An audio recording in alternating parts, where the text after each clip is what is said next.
नमस्कार दोस्तों, विप्र एस्ट्रोलॉजी में आप सबका स्वागत है। केतु का गोचर मघा नक्षत्र में हो रहा है 29 मार्च से 5 दिसंबर तक, इसी साल के अंत तक। तो ये जो गोचर रहेगा मघा नक्षत्र में, इसका प्रभाव, एक सामान्य प्रभाव शुभ अशुभ क्या रहेगा, उसकी हम चर्चा करेंगे इस वीडियो में। जैसा कि आप सब लोग जानते हैं, मैं हर नक्षत्र अनुसार एक छोटा सा फल कथन कहने का प्रयास करता हूं। तो आज के वीडियो में हम पूरे के पूरे 12 राशि के 27 नक्षत्र के अनुसार उसका क्या एक सामान्य फल मिल सकता है, उसकी हम चर्चा करेंगे।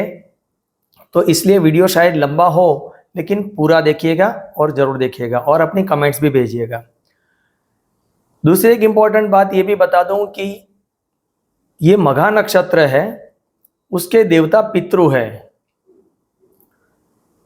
तो जिसको भी इस दौरान शुभ अशुभ फल मिल रहे हैं, शुभ मिल रहे हैं उनके लिए भी, अशुभ मिल रहे हैं उनके लिए भी। अपने घर में जो भी पितृ हैं, आपके माता पिता, दादा दादी, नाना नानी, जो कोई भी रहते हैं, तो उनको हर रोज प्रणाम करें, उनके पैर छुए, आशीर्वाद लें। अगर वो स्वर्गवासी है तो उनके जो तस्वीर घर में रखी है उनको प्रणाम करें, उनसे आशीर्वाद लें। ये मैं आपको आज उपाय पहले बता देता हूँ, फिर हम चर्चा करते हैं। और उसके अलावा बरगद का पेड़, या उसको बोलते हैं बर्ड का पेड़, बनियन ट्री, वो हमारे घर के आसपास कहीं ना कहीं होता ही है। उसको भी जाके प्रणाम करें और उनके आशीर्वाद लें और उनके पैर छुए, जैसे वो हमारे पितृ हैं, हमारे फादर हैं। क्योंकि ये जो वनस्पति है बरगद का पेड़, ये मघा नक्षत्र की वनस्पति है और वहीं से आपको आपके पितरों के ब्लेसिंग्स मिलेंगे। तो जो भी शुभ फल होगा उसमें और बढ़ोतरी होगी, और अशुभ फल आपको होगा तो उसमें आपको राहत मिलेगी। तो आइए शुरू करते हैं। सर्वप्रथम अश्विनी नक्षत्र, जो कि मेष राशि में आता है, इनके लिए यह गोचर चिंता कराने वाला रहेगा। नौकरी कार्य क्षेत्र में चिंता रहेगी, संतान की भी चिंता रहेगी। अगर कोई प्रेग्नेंट है तो उनको गर्भपात हो सकता है। विद्यार्थी को अभ्यास में रुकावट या बुरे परिणाम देखने पड़ सकते हैं। पेट में या सर में कोई ईजा होने की भी संभावना है। प्रेम संबंध में कोई गलतफहमी होने की भी संभावना बनी हुई है, इसकी वजह से आप दोनों के संबंध में कोई दरार भी आ सकती है। उसके बाद आते हैं हम भरणी नक्षत्र, ये भी पूरी तरह मेष राशि में आता है। खास करके इनके लिए मस्तिष्क या सर में चोट ईजा लगने की संभावना बनी हुई है। अपने प्रमोशन में रुकावट में देखी जा सकती है।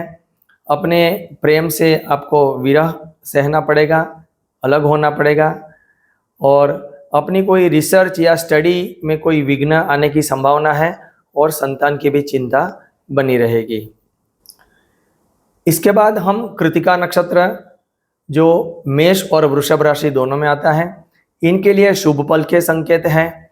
प्रेम संबंध में सफलता मिलेगी, अभ्यास में सफलता है, नौकरी और कार्यक्षेत्र में भी प्रमोशन और बढ़ोतरी की संभावना है। जिनको संतान नहीं है उनको संतान प्राप्ति के योग है, और जिनको संतान है उनको संतान की चिंता जो पहले थी उसमें कमी देखी जाएगी। नया मकान प्रॉपर्टी खरीदने के योग हैं। माता से कोई लाभ हो सकता है। कोई पद प्राप्ति के भी योग बने हुए हैं। उसके बाद रोहिणी नक्षत्र, जो पूरी तरह से वृषभ राशि में आता है, इनके लिए अशुभ समय है। जमीन मकान वाहन वगैरह में नुकसान के योग है। वाहन अकस्मात की संभावना है। छाती के भाग में चोट लगना, गैस एसिडिटी जैसे फील होना, और माता की सेहत भी बिगड़ना, ये सब संभावना है। माता की चिंता भी सताएगी। मन में अशांति और बेचैनी महसूस होती रहेगी। बात बात पे गुस्सा और स्वभाव में चिड़चिड़ापन देखा जाएगा। नौकरी और व्यापार में कमी देखी जाएगी। धन का व्यय होगा। कुल मिलाकर ये आपके लिए अशुभ समय है। अब मृगशिरा नक्षत्र, जो वृषभ और मिथुन राशि दोनों में आता है, इनके लिए शुभ है। मकान वाहन प्रॉपर्टी के कार्य होंगे। भाई बहनों का सहयोग मिलेगा, छोटी यात्राएं सफल होगी, नए दोस्त बनेंगे, घर में सुख शांति बनी रहेगी, माता का सहयोग भी मिलेगा और घर या स्थान परिवर्तन भी होगा जो शुभ होगा। अब आद्रा नक्षत्र जो मिथुन राशि में आता है, इनके लिए अशुभ है। भाई बहनों के संग कोई गलतफहमी होगी, इसकी वजह से उनके साथ रिश्ते बिगड़ेंगे, उनका साथ नहीं मिल पाएगा, दोस्तों से भी अनबन रहेगी, कार्यों में विघ्न आएगा, बहुत मेहनत के बाद भी सफलता कम मिलेगी, व्यर्थ भ्रमण या यात्राएं होगी, उसका कोई रिजल्ट प्रॉपर नहीं मिल पाएगा, खर्चे बढ़ेंगे, घर परिवार में अशांति रहेगी।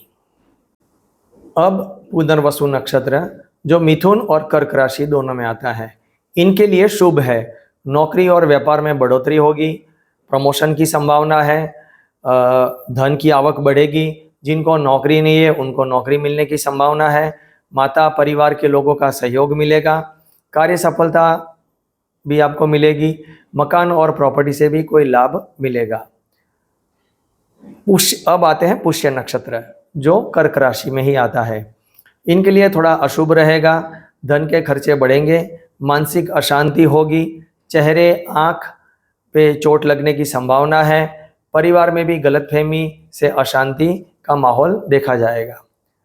अब आश्लेषा नक्षत्र जो पूर्णतः कर्क राशि में आता है, आपके लिए यह शुभ फल है। बहुत समय से आप परेशान थे, आपकी परेशानी अब बहुत हद तक कम होती देखी जाएगी।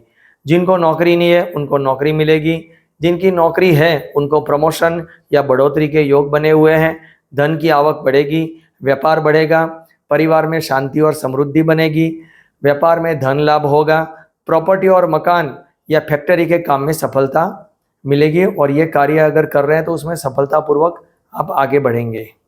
मघा नक्षत्र उसी नक्षत्र जहाँ केतु मारा जा रहे हैं, सिंह राशि में, इनके लिए मानसिक तनाव रहेगा, शुभ अशुभ मिश्र फल जैसा रहेगा, काम का बोझ बढ़ेगा, सर पे चोट लगने की संभावना है, नींद की समस्या देखी जाएगी, बुखार आ सकता है, पेट में जलन या एसिडिटी की संभावना रहेगी, सर दर्द की कंप्लेन रहेगी, कार्य करते वक्त गलतियां होने की वजह से कार्य पर अपना बुरा प्रभाव रहेगा, दाम्पत्य सुख में भी कमी देखी जाएगी और धन का व्यय भी देखा जाएगा।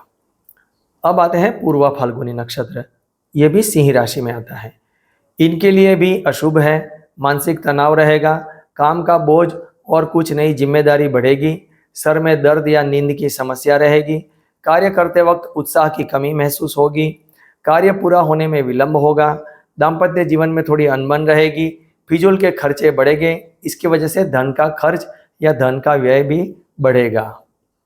अब उत्तरा फाल्गुनी नक्षत्र यह सिंह और कन्या राशि में आता है, इनके लिए भी अशुभ है, पैर में दर्द या चोट लगने की संभावना है, स्वास्थ्य बिगड़ेगा, स्वास्थ्य पर धन खर्च होगा, धार्मिक और आध्यात्मिक कार्य बढ़ेंगे, तीर्थ यात्रा या फिर विदेश यात्रा हो सकती है, परिवार की संपत्ति में समस्या देखी जाएगी, नौकरी में समस्या रहेगी, नौकरी छूट भी सकती है, बैंक लोन मिलेगी, ऋण बढ़ेगा, लेकिन शत्रु पर विजय प्राप्ति होगी। हस्त नक्षत्र ये पूरी तरह कन्या राशि में आता है, इनके लिए मिश्र फल है, इनके लिए बैंक लोन ऋण वगैरह मिलेगा और फिर जिसने ऋण पहले से ले रखा है, लोन ले रखी है, उनको भरपाई करने में भी सहायता मिलेगी। प्रॉपर्टी के कार्य में थोड़ी बाधा आएगी, मकान प्रॉपर्टी और माता के लिए पैसे का खर्च होगा, खुद का स्वास्थ्य ठीक रहेगा, दाम्पत्य जीवन भी ठीक रहेगा और धार्मिक कार्य होंगे। अब चित्रा नक्षत्र ये कन्या और तुला दोनों राशि में आता है, इनके लिए भी मिश्र फल जैसा फल है, घर मकान प्रॉपर्टी के कार्य की चिंता बनी रहेगी, भाई बहन दोस्तों का साथ मिलेगा, लोन भी मिलेगी, संतान की चिंता रहेगी, संतान प्राप्ति में समस्या भी देखी जाएगी, अभ्यास में मन नहीं लगेगा, प्रेम में पीड़ा सहनी पड़ेगी, धन की आवक बढ़ेगी, धन के मामले में और नौकरी के मामले में शुभ फल है, विवाह के योग भी बनेंगे। स्वाति नक्षत्र जो पूरी तरह तुला राशि में आता है, इनके लिए बहुत शुभ समय है, नौकरी में प्रमोशन होगा, जिनको नौकरी नहीं है उनको नौकरी मिलने की संभावना है, व्यापार में बढ़ोतरी होगी, व्यापार में धन लाभ होगा, धन की आवक बढ़ेगी, संतान की चिंता कम होगी, संतान प्राप्ति के योग बनेंगे, प्रॉपर्टी से लाभ होगा, अभ्यास में और प्रेम में भी सफलता प्राप्त होगी। अब विशाखा नक्षत्र जो तुला और वृश्चिक राशि में आता है, इनके लिए अशुभ फल है। मकान प्रॉपर्टी के काम में कोई धोखा दे सकता है, इसलिए सावधान रहें। जहां से धन आने की उम्मीद या बातचीत चल रही थी वो रुक जाएगा। सारे काम बिगड़ते हुए नजर आएंगे। उसकी वजह से मानसिक तनाव और चिंता बनी रहेगी। नौकरी में प्रमोशन की बात तो चल रही है लेकिन हाथ में नहीं आएगा, अटका हुआ रह जाएगा। नौकरी जिनको है उनको किसी को जा भी सकती है, धन की हानि होगी। दाम्पत्य जीवन में भी कलह देखने को मिलेगा। संतान की चिंता रहेगी। प्रेम में धोखा मिलने की संभावना है। भाई बहन और दोस्तों से भी रिश्ते खराब होंगे। पेट में चोट लगने की भी संभावना है। कुल मिलाकर अशुभ फल है। अब अनुराधा नक्षत्र जो पूरी तरह वृश्चिक राशि में आता है, इनके लिए अशुभ है। स्वास्थ्य बिगड़ेगा। छाती या हृदय में दर्द या चोट लग सकती है। माता की सेहत खराब होगी। माता की चिंता सताएगी। मकान प्रॉपर्टी के काम में नुकसान होगा या रुकावट देखी जाएगी। कर्जा बढ़ेगा। कोर्ट कचहरी के कार्य में फंस सकते हैं। माता और घर परिवार में अशांति देखी जाएगी। कार्य क्षेत्र में रुकावट, व्यापार में मंदी और नौकरी में परेशानी देखी जाएगी। अब ज्येष्ठा नक्षत्र जो वृश्चिक राशि में आता है, इनके लिए शुभ है। नौकरी में प्रमोशन मिलेगा। जिनको नौकरी नहीं है उनको नौकरी मिलेगी। कार्य में सफलता, धन की आवक बढ़ेगी, लेकिन जिम्मेदारी बढ़ने से मानसिक चिंता और बेचैनी रहेगी। घर मकान के कार्य में थोड़ा लाभ मिलेगा। सरकार से कोई लाभ प्राप्ति के योग भी है। धर्म और दान पुण्य के कार्य भी होंगे। दूर देश या विदेश के लोगों के साथ व्यवहार अगर आप कर रहे हैं तो उसमें कोई समस्या आएगी और उनके साथ व्यवहार में या व्यापार में कोई रुकावट भी देखी जा सकती है। बैंक लोन वगैरह में सफलता मिलेगी और दाम्पत्य जीवन भी ठीक ठाक रहेगा। अब मूल नक्षत्र जो धनु राशि में आता है, इनके लिए शुभ है। पैतृक संपत्ति प्राप्त होने की योग बने हुए हैं। पिता से लाभ होगा। नौकरी व्यवसाय भी सही रहेगा। धन आएगा। संतान से लाभ होगा। भाई बहनों का साथ मिलेगा। यात्राएं सफल होगी। नए व्यवसाय की शुरुआत होगी। धर्म और आध्यात्मिक कार्यों में रुचि बढ़ेगी और स्वास्थ्य भी ठीक रहेगा। पूर्व आषाढ़ा नक्षत्र जो धनु राशि में आता है, इनके लिए मिश्र फल है। धन की आवक बढ़ेगी लेकिन संतान की चिंता रहेगी। संतान से लाभ होगा। पिता का सहयोग मिलेगा किंतु पिता के साथ थोड़ा सा मनमुटाव भी रहेगा। स्वास्थ्य आपका थोड़ा नरम गरम रहेगा। धार्मिक कार्य करने की इच्छा होगी लेकिन उसमें कुछ बाधाएं भी आएगी। लंबी दूरी की यात्रा में सफलता कम मिलेगी। कार्य क्षेत्र ठीक ठाक रहेगा। धन की कोई खास समस्या नहीं होगी। उसके बाद उत्तर आषाढ़ा नक्षत्र जो धनु और मकर राशि में आता है, इनके लिए बहुत अशुभ समय है। आग अकस्मात होने की पूरी संभावना है। आप अपना ध्यान रखें। धन का व्यय होगा। माता पिता से अनबन होगी और उनकी सेहत पर भी बुरा असर रहेगा। प्रॉपर्टी के काम में समस्या देखी जाएगी। नौकरी में परेशानी, स्थान परिवर्तन होगा। घर परिवार में अशांति देखी जाएगी। कुल मिलाकर अशुभ समय है, अपना ध्यान रखें। अब श्रवण नक्षत्र जो मकर राशि में आता है, इनके लिए अशुभ है किंतु आग या अकस्मात का खतरा नहीं है। फिजूल के खर्चे होंगे। धन की आवक थोड़ी कम होगी। माता पिता से अनबन रहेगी किंतु उनका सहयोग मिलेगा और उनकी सेहत भी ठीक रहेगी। समाज में आपका सम्मान थोड़ा सा कम हो सकता है। लोगों का भरोसा कम होगा। प्रॉपर्टी के कार्य में भी थोड़ी सी बाधाएं आएगी। अब धनिष्ठा नक्षत्र जो मकर और कुंभ राशि में आता है, इनके लिए शुभ है। व्यापार बढ़ेगा। धन की आवक बढ़ेगी। नौकरी में सफलता, जिनको नौकरी चाहिए उनको नौकरी मिलेगी और नया मकान प्रॉपर्टी खरीदने के भी योग बने हुए हैं। भाई बहनों का सहयोग मिलेगा। छोटी यात्राएं सफल होगी। विवाह के योग बने हुए हैं। दाम्पत्य जीवन भी ठीक ठाक रहेगा। अब शततारा नक्षत्र जो कुंभ राशि में आता है, इनके लिए मिश्र फल है। नौकरी और कार्यक्षेत्र में जैसा है वैसा ही रहेगा किंतु आपका प्रतिस्पर्धी यानी कॉम्पिटिटर आपको थोड़ा सा परेशान करेगा। इस वजह से व्यापार में थोड़ी सी कमी देखी जाएगी। भाई बहनों का सहयोग पूरी तरह से प्राप्त नहीं हो पाएगा। आपके दोस्त भी कुछ शर्तों के साथ आपका सहयोग करेंगे। दाम्पत्य जीवन में थोड़ा सा मनमुटाव रहेगा। धन का लाभ होगा लेकिन आपकी अपेक्षा से कम होगा। आपकी सेहत ठीक रहेगी। अब पूर्व भाद्र नक्षत्र जो कुंभ और मीन राशि में आता है, इनके लिए शुभ है। नौकरी व्यापार में लाभ और सफलता मिलेगी। दाम्पत्य जीवन में मधुरता आएगी। अविवाहितों को विवाह के योग बनेंगे।